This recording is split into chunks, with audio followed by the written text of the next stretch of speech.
Le hockey fascine et attire les foules. Mais qui sont ces jeunes hockeyeurs acclamés à un si jeune âge par des partisans aux quatre coins de la province? Tous en quête du même but, soit de percer chez les professionnels. Qu'est-ce qui se passe sur la glace durant un match? Et dans le vestiaire, qu'est-ce qui se dit? Comment les joueurs vivent-ils leur vie d'athlète au quotidien?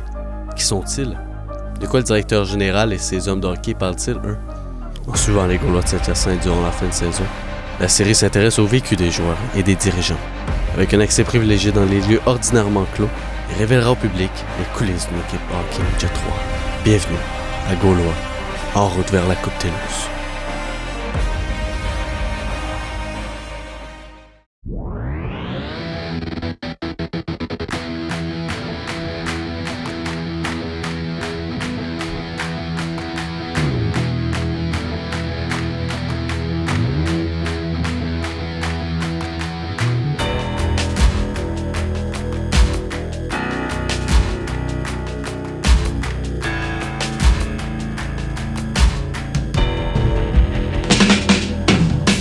Le camp d'entraînement, dans le fond, il a débuté à la mi-août, exactement le 11 août, avec des tests physiques, qui est toujours l'entrée en scène des camps d'évaluation.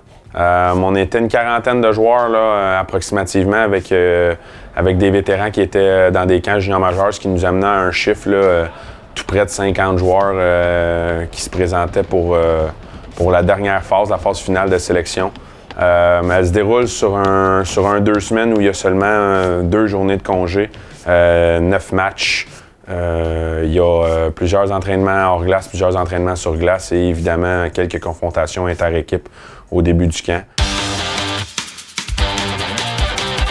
Reste de côté.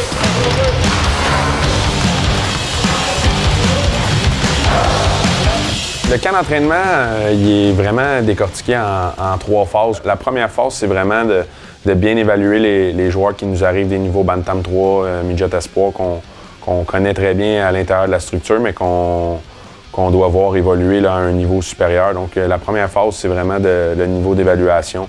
Par la suite, il y a une partie vraiment mise en forme si on veut commencer la saison du bon pied. Autant mise en forme au niveau de l'énergie physique, mais aussi la mise en place des tactiques, des consignes de début de saison, les valeurs de l'équipe. La dernière phase, lorsque les camps juniors majeurs prennent leurs décisions, les organisations viennent à nous tenir au courant sur qui va rester, qui va redescendre. Là, ça devient l'heure des dernières décisions finales.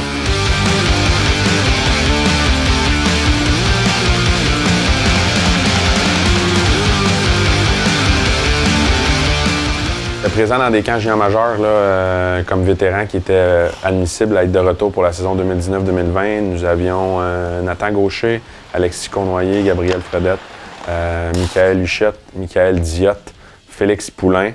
Nous avions aussi Hugo Vézina-Fusé qui était repêché du niveau Midget Espoir, puis l'attaquant William Quentin qui appartenait à l'Intrépide de Gatineau la saison dernière. La belle surprise, là, le défenseur William Trudeau qui s'est taillé un poste avec les Highlanders de Charlottetown, William qui est un choix des Voltigeurs de Drummondville, 11e ronde, je crois, 10e ou 11e ronde de l'année précédente. Donc William était la surprise au niveau junior, on était vraiment content pour lui. Et évidemment, on s'attendait à pas revoir ici là, Nathan Gaucher, qui est un choix de première ronde, 8e au total, dans le dernier encamp par les Remparts de Québec. Au total, c'est 58 joueurs qui ont passé dans notre uniforme avec les joueurs que nous avons réclamés de l'extérieur, dont quelques-uns se sont taillés un poste avec nous pour le début de la saison.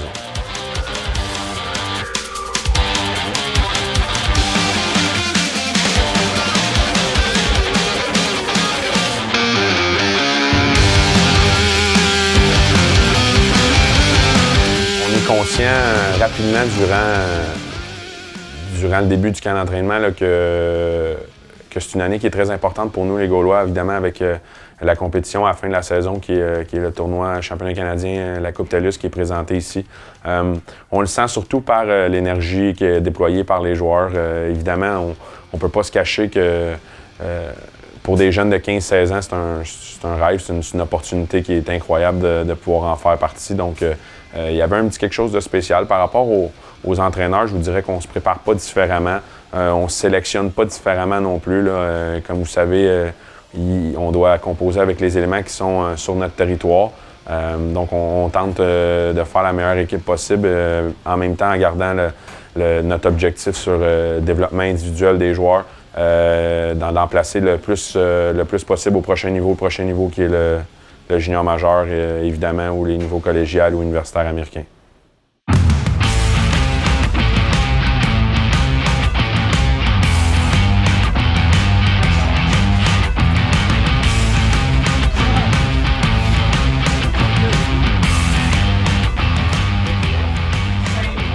La sélection de nos leaders, évidemment, là, c'est une phase qui est très attendue pour des jeunes de 16-17 ans.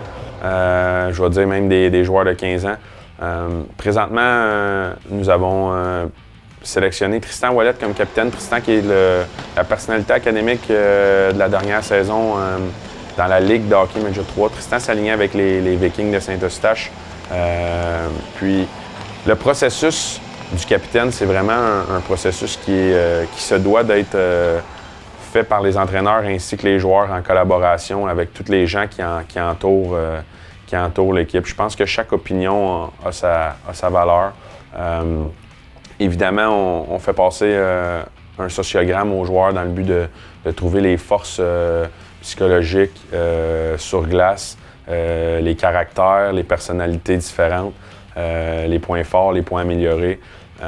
Puis on tente de regrouper là, avec notre capitaine et le choix des assistants un groupe de leaders sur lequel chacun des aspects va être touché puis qu'on peut aussi rassembler le plus de joueurs possible dans le vestiaire. Suite au long processus de plusieurs semaines pour la sélection des capitaines assistants, on a pris la décision de nommer Tristan Ouellet comme capitaine avec Michael Huchette comme assistant, Gabriel Fredette, Michael Diotte. Et évidemment, on n'avait seulement que 3A, mais notre 5e leader qui est pas à négliger là, est notre vétéran à la défense, Félix Poulin.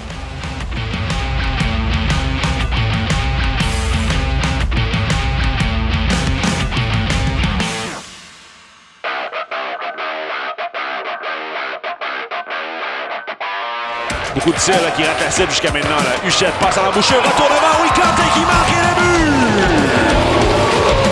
Huchette s'avance, Huchette va de tir, et le but! Michael Huchette! Diop avec deux belles feintes, s'incruste en échappée, Diop maintenant, une belle feinte, tire le but! Loin, Belfort, droit vers le passe, c'est le but! Quelle passe de Léo Saint-Michel qui a repéré Fredette! En premier lieu, notre début de saison, évidemment, en 2019, là, avec la composition de notre formation, avec beaucoup de jeunes attaquants, très peu de vétérans, dans le fond, sont de retour. Cette année, on a eu un début de saison qu'on va catégoriser assez difficile au niveau des résultats. C'était ce qu'on s'attendait malgré tout.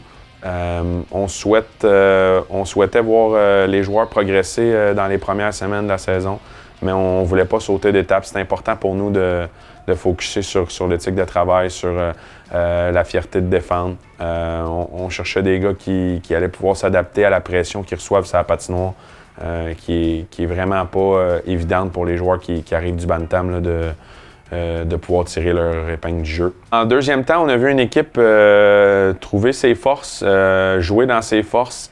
On a vu certains jeunes commencer à montrer que l'adaptation était derrière eux puis qu'ils pouvaient vraiment participer, avoir un impact dans le match. Donc, en préparation vers le challenge, là, on a cumulé quelques séquences victorieuses avec des bonnes performances de nos gardiens de but puis une brigade défensive qui a vraiment su prendre son air d'aller. Là, puis je vous dirais que c'est vraiment sur ça qu'on a fondé nos bases en préparation pour le challenge, d'avoir une défensive qui était constante au niveau de la relance, qui était constante au niveau de défendre autour de notre filet, puis d'avoir des attaquants qu'on pouvait se fier dans les 3 zones, donc sur les 2 sens de la patinoire.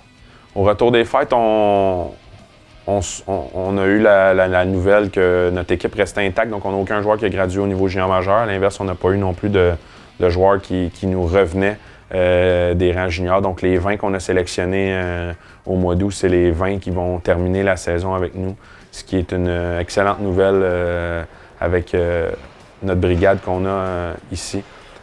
On est vraiment content de la façon qu'on a terminé 2019. L'esprit d'équipe est à son meilleur. On sent un groupe uni, on sent des joueurs tissés, serrés dans des moments un petit peu plus difficiles. Le niveau de compétition nous a permis aussi de remarquer qu'on avait un groupe qui, malgré le fait qu'on était négligé, là, sont capables de relever des défis. Des défis, on en aura beaucoup après Noël, évidemment, là, avec seulement 13 matchs qui nous restent à notre saison régulière. Donc, on approche les séries éliminatoires assez rapidement. On s'est fixé des objectifs qu'on pense réalistes, mais qu'on se devait de prendre vraiment au sérieux là, pour connaître du succès à la fin de la saison.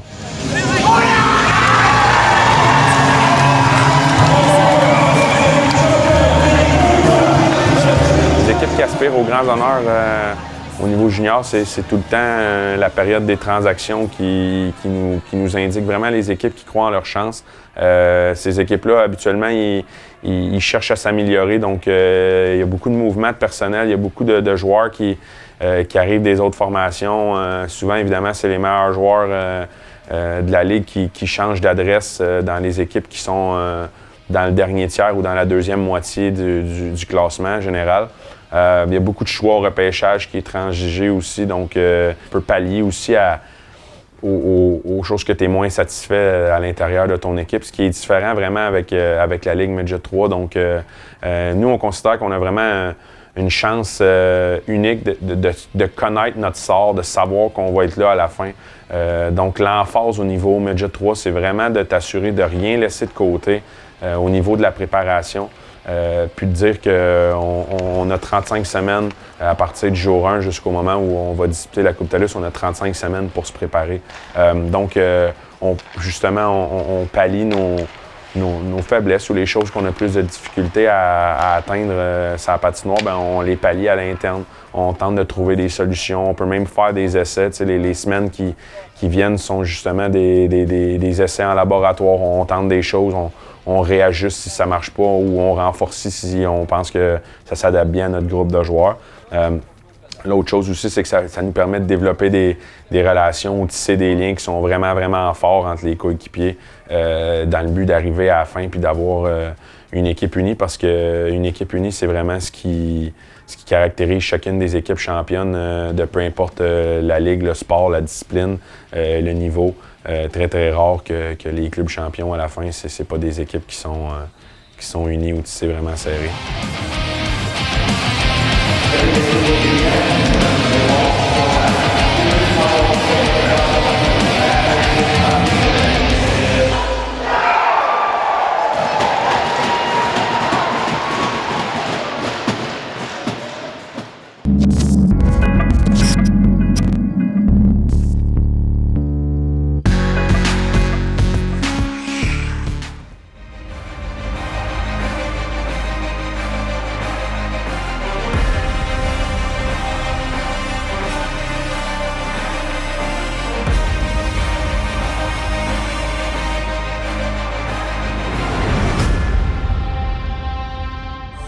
Nous TV, fiers de faire rayonner notre communauté.